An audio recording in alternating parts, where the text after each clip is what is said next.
Good morning to one and all. So, in continuation to the yesterday's topic, I will try to discuss today's topic, structural organization in animals. So, chapter 7, first PUC, chapter 7, first PUC, structural organization in animals. In that, still yesterday we have discussed up to certain things, certain concepts. Now we will try to understand the different types of animal tissues. So already we have discussed that animal tissues are animal tissues. You know what is the definition for a tissue? And animal tissues are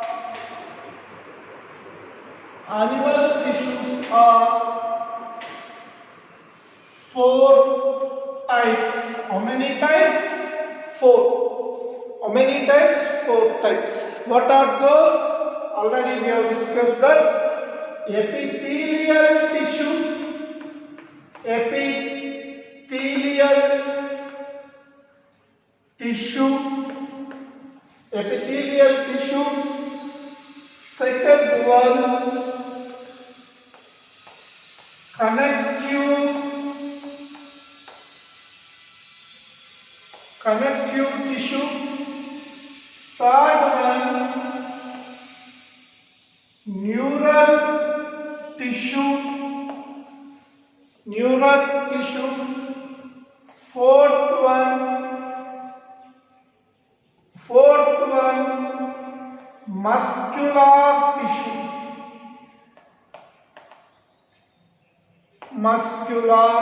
tissue.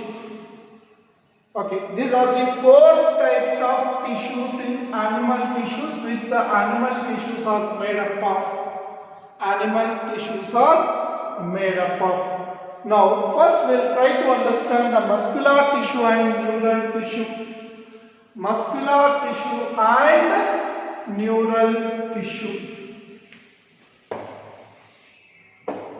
First one,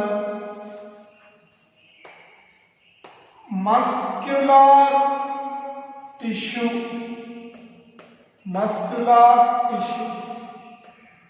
Already we have discussed in the 20th chapter that muscular tissue is a type of tissue. There are three types of tissues, muscular tissues. One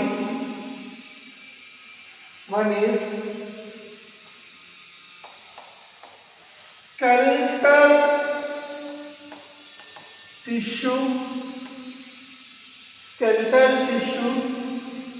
Second are non-skeletal muscle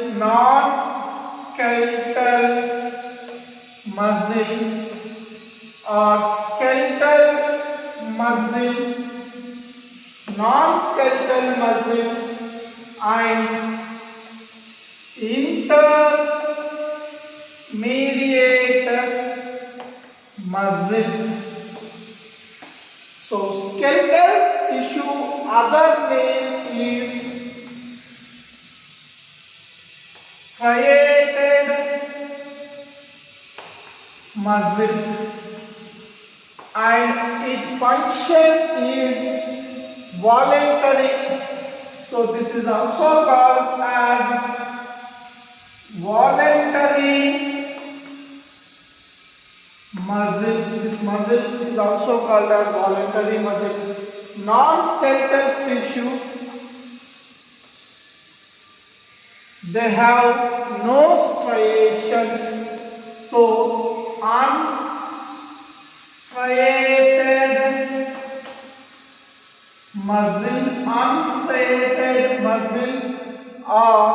its function is involuntary,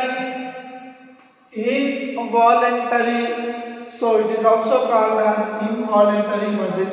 Intermediate muscle also called as striated muscle because it have striated muscle and it is only present in the heart. So these are also called as cardiac muscles,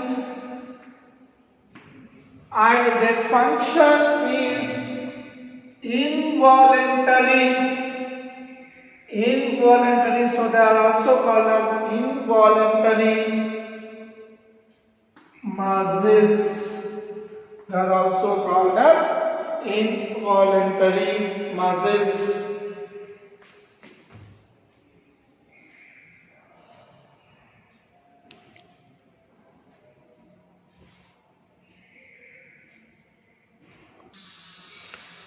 So coming on to these muscles, first one we have discussed that skeletal muscles. So these skeletal muscles are in close connection with the skeletal system. These are in close connection with the skeletal, so they are called as skeletal muscles, and they are having the striations. Striations means when you look to these muscles, they will be having the tapering ends.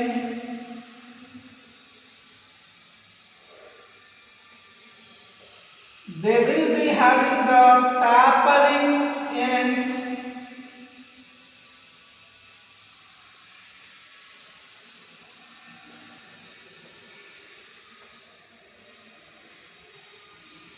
So the muscles will almost look like this, and they are having the nucleus. This is a muscle tissue with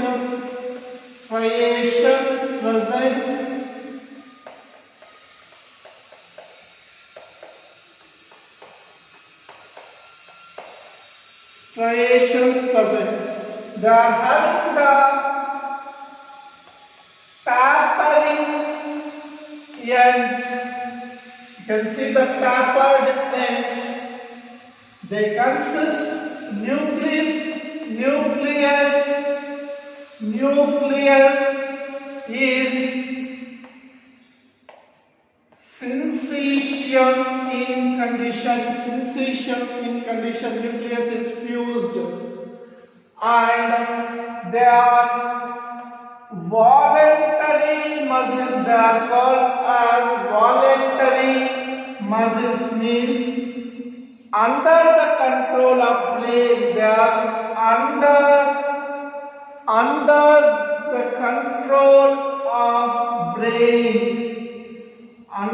control of brain. They help in movements of body. Already we have discussed in the helps in the movement of the body. They are present in different parts of the body. They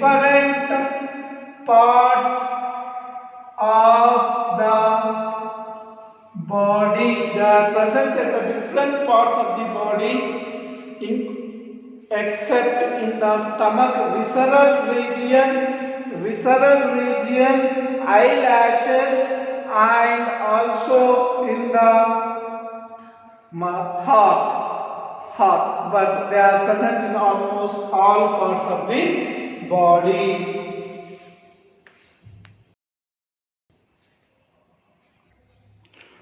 So the next one, smooth muscles. Smooth muscles are also called as unstriated muscles or involuntary muscles.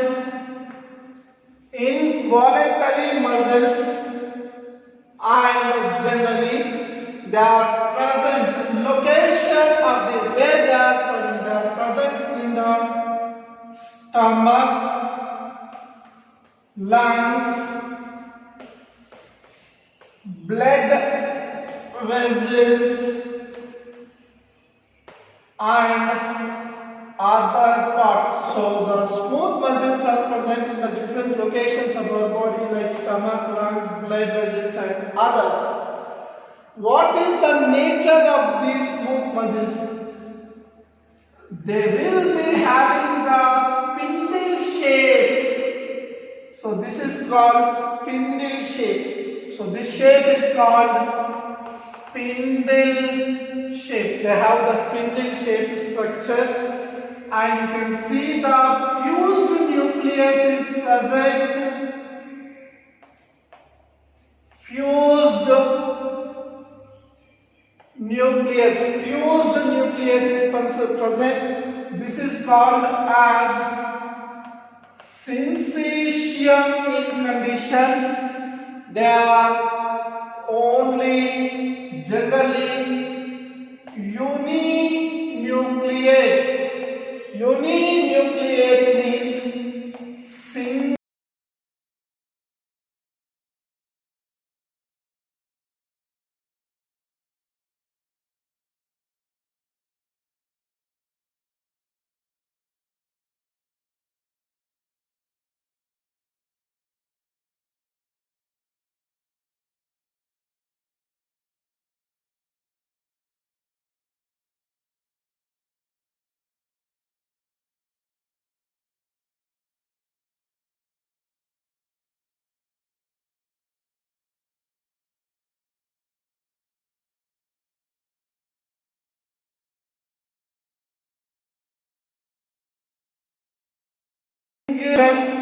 Involuntary function.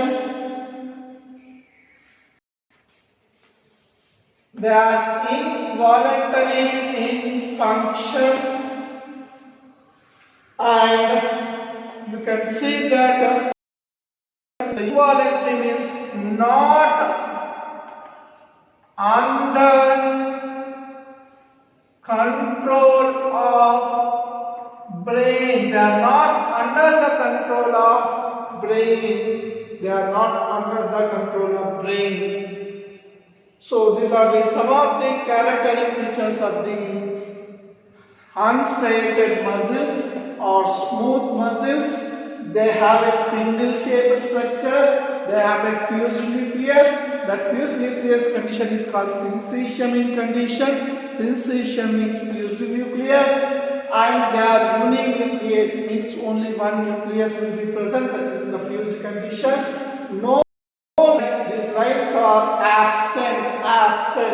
So no striations are present in these muscles, and involuntarily these are not under the control of brain. They are they function as per their wish, and they are under the autonomic nervous system. And generally coming to their location, they are present in the stomach, intestine, blood vessels and other parts, other involuntary parts of the body. Involuntary parts of the body. Next type of muscles are called cardiac muscles. These cardiac muscles are only present in the heart. So these are also called as intermediate muscles. Intermediate muscles are striated and involuntary muscles. So already the name itself says that they are present only in the heart, and they have a contractile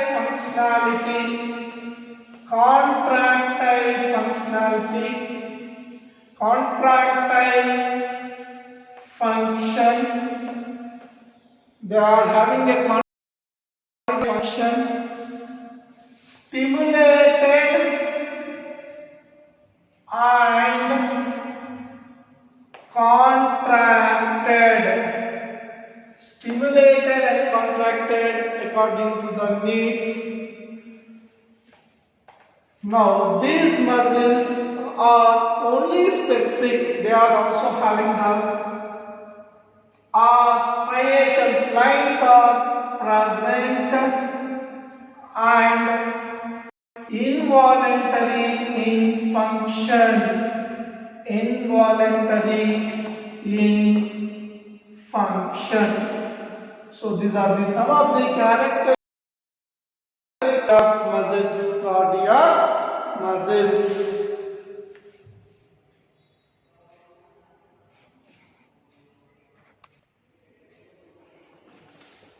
Next one, neural tissue.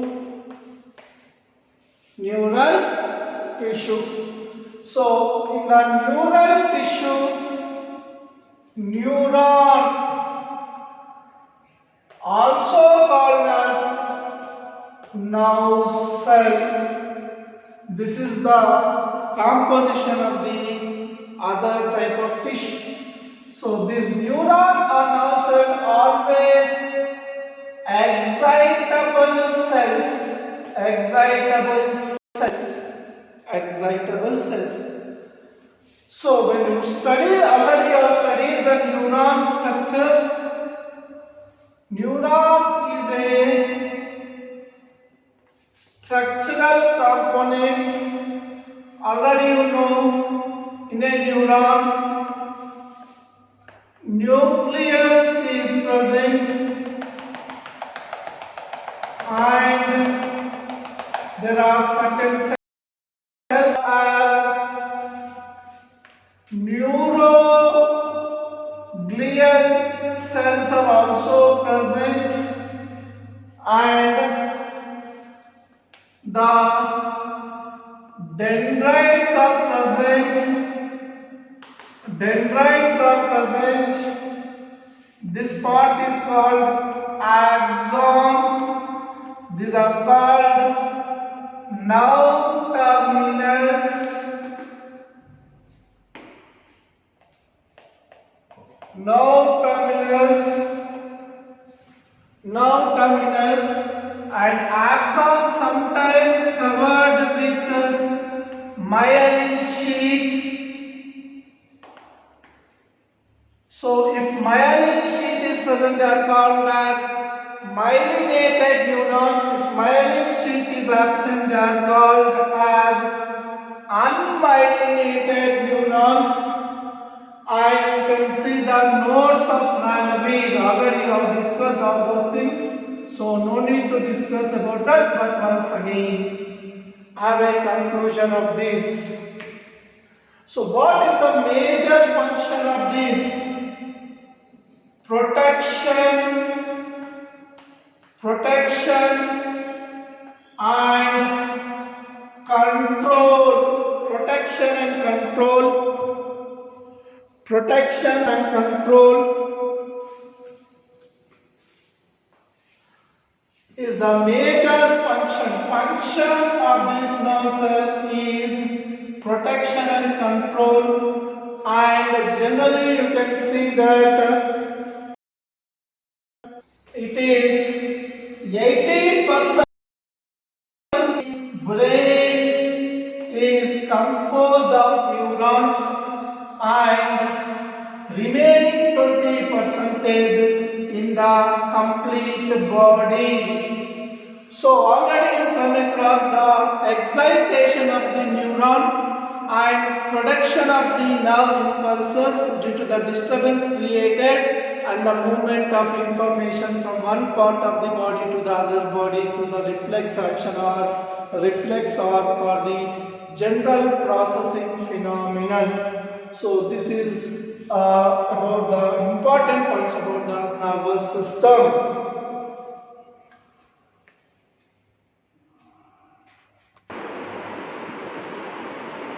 So the next one,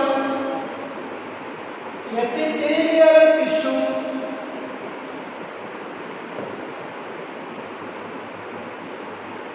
next one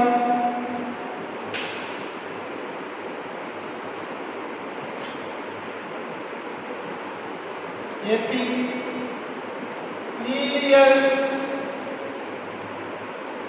tissue.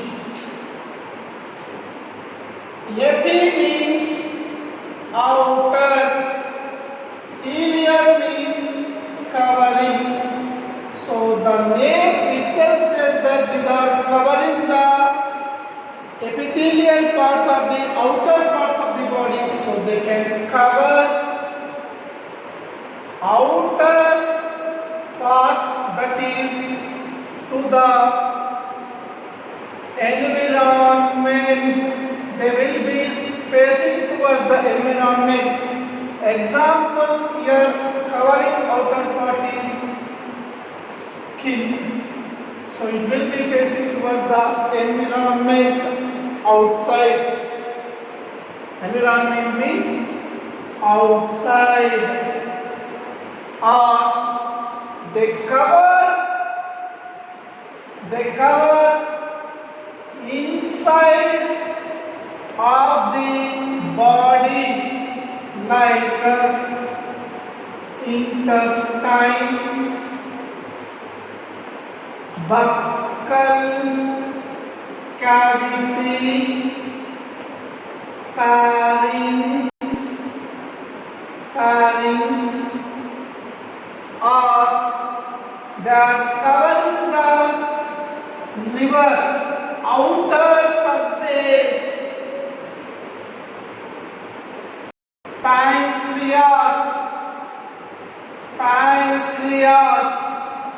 outer surface means these epithelial tissues are generally covering the outer surface of the body, and they are connected with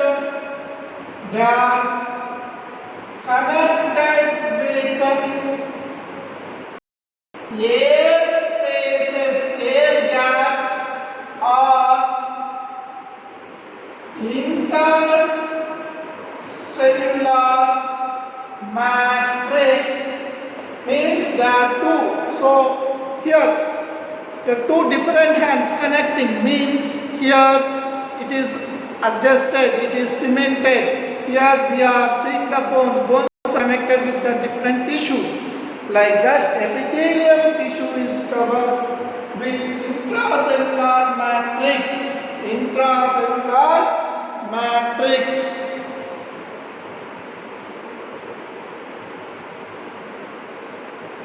So what is the major function of this? Absorption.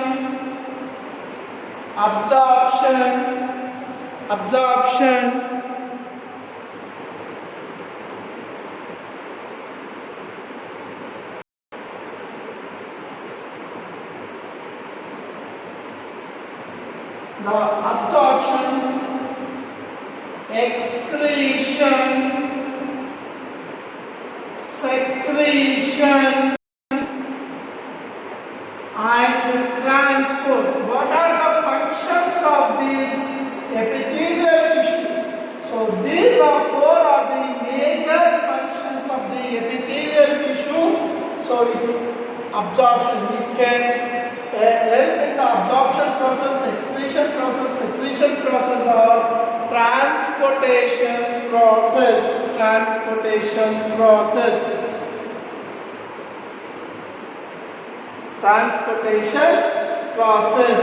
Now, how many types of epithelial tissues are there? So we see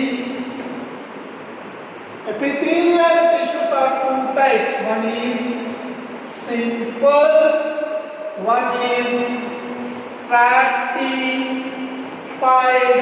or compound model. So what is the difference between these two? Simple, single layer of and these epithelial tissues are more than two layers of cells. Here simple, what are the different types of simple epithelial tissues? Simple, squamous, simple, cuboidal, simple, columnar. What, how many? Compound, squamous, compound, cuboidal, compound, columnar. So, what is simple? Here, the layer of cells are only one. So, like this. And cuboidal.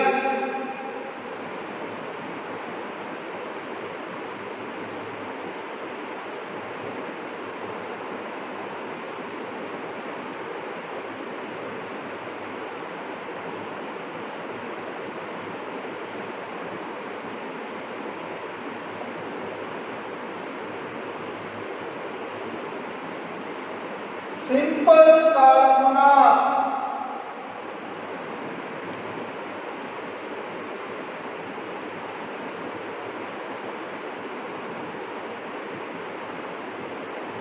Here, all the places you are seeing that they are column shaped.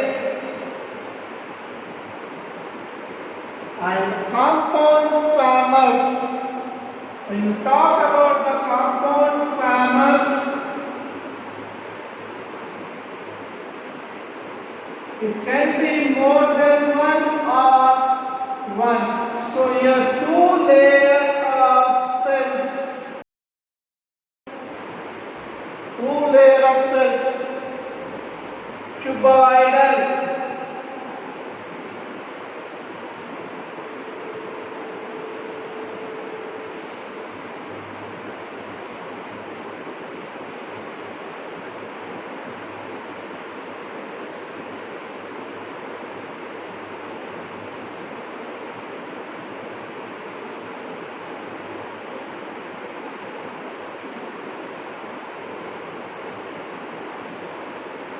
So cuboidal, compound columnar, in the similar way two cells, two columnar cells.